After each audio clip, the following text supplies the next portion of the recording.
broke the military.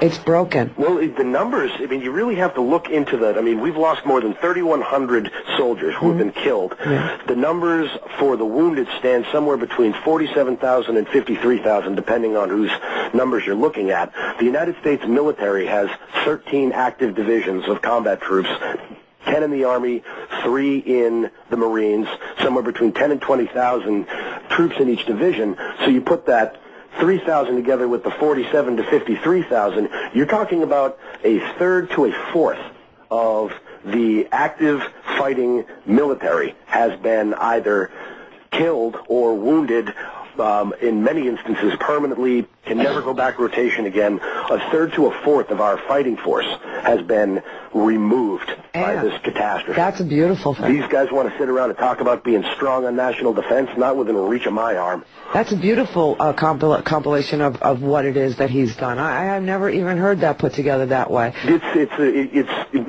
so the thing that staggering. It is staggering blow. It is staggering. I know ones who do get home have to chase their tails and, fight with the rats in the most deplorable conditions imaginable. Exactly. I don't think criminal.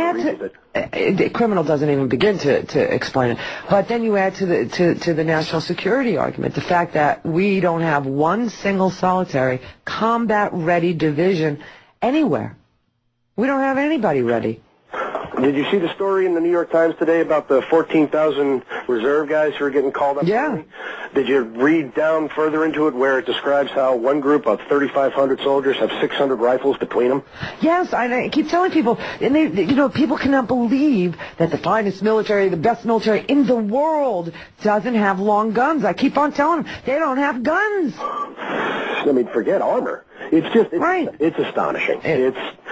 And like I was saying before, I think it's the best thing that could happen, the most sure way to truly begin to reverse a lot of the staggering damage that's been done to us, to the world, to Iraq, to our reputation, to the whole deal, is to deconstruct this mythology of Republican strength on national defense, because they hide behind it. The Democrats all too often hear it and go, "Oh, you're right." The news media repeats as if it's, carved in stone, and it is a giant bag of nonsense. No, and yesterday I had a story I didn't even get to that said that his terrorism numbers were cooked, and that if you looked at and Rumsfeld kept saying, "You have a cold too?" Yo, I've had this cold since about 1984. Yeah, me too. And it's funny. Somebody asked me yesterday, "Did you develop tuberculosis over the last week?" I said, "No, I've had this cold for like 2 weeks. I can't get rid of it."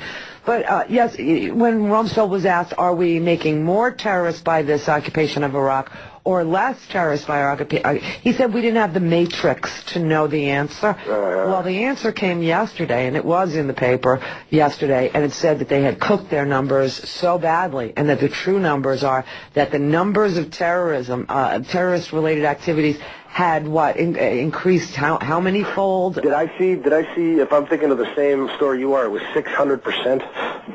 Yeah, that the number. They're two different stories, but they're both, when you put them together with the story about they don't have guns, we don't have one combat-ready division, that you've got 53,000 wounded not able to return to service, 3144 or somewhere thereabouts killed in action. And that they don't have long guns or you put this together, and of course the military is broken, and this president's policy has made us less safe. And it speaks to, if you'll pardon me for a second to do a minor toot my own horn moment, the book that you were talking about has an essay in it called Bush's Soviet State, where I make the argument that this administration has gotten into the habit of doing what ultimately, or was, instrumental in the end of the Soviet Empire, the Soviet government, which was, rather than address, face, and attempt to fix back bad news and problems and take responsibility for them, you cook the numbers. I mean, the same guys cooking the numbers on the terrorism stuff are the guys who a few years ago, to make the employment numbers look better, redefined temp jobs, and I believe, if I'm not mistaken, it's definitely temp jobs, but I think also retail, people who are working in places like McDonald's and Burger King, they redefined those jobs as manufacturing. Yeah, I remember that story. It's just numbers, I guess. But I love when people say to me, numbers don't lie. Yeah, they do. It's a larger issue of no accountability, no responsibility, just the truth is not in these people. And the farther and farther down this road we get, the worse it is going to be for us and everybody else. Well, I agree, and I hope people will pick up this new book. And I love the name of it, House of Ill Repute. Thanks. It's just too good.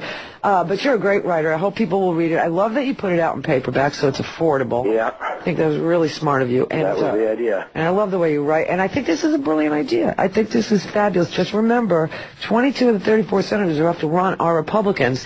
And we have to include Republicans in the solving of us being less safe, our soldiers being effed. I'm sorry, but that's the only word that actually would encompass what's being done to them.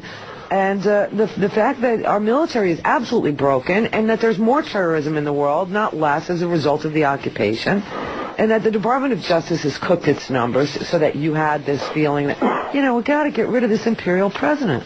Got to get rid of him. Got to do something. Got to corner him. Got to get the Democrats moving. And, this whole concept that I have of the Republicans taking another long walk is an idea. It's certainly not something to hang your hat on or hold your breath for. But. Well, that's why I wanted to include you in the larger conversation. But I did read this morning, and I thought this belongs in the same conversation. It's just more ammunition for 22 Republicans to pick 3 of them and walk over there and say, it's over, Mr. President. We have to start thinking about withdrawal. We have to start thinking about any number of a dozen things. Yes. Please, for the love of God, don't cost us our jobs, you idiot. Will be the sum and substance of whatever conversation may take place. Thank you, Will. Thank you so much. Take it easy. You too. All right, bye. That's my friend, William Rivers Pitt. He's a genius. Best-selling New York Times rated author. Just everybody that reads him just can't get enough.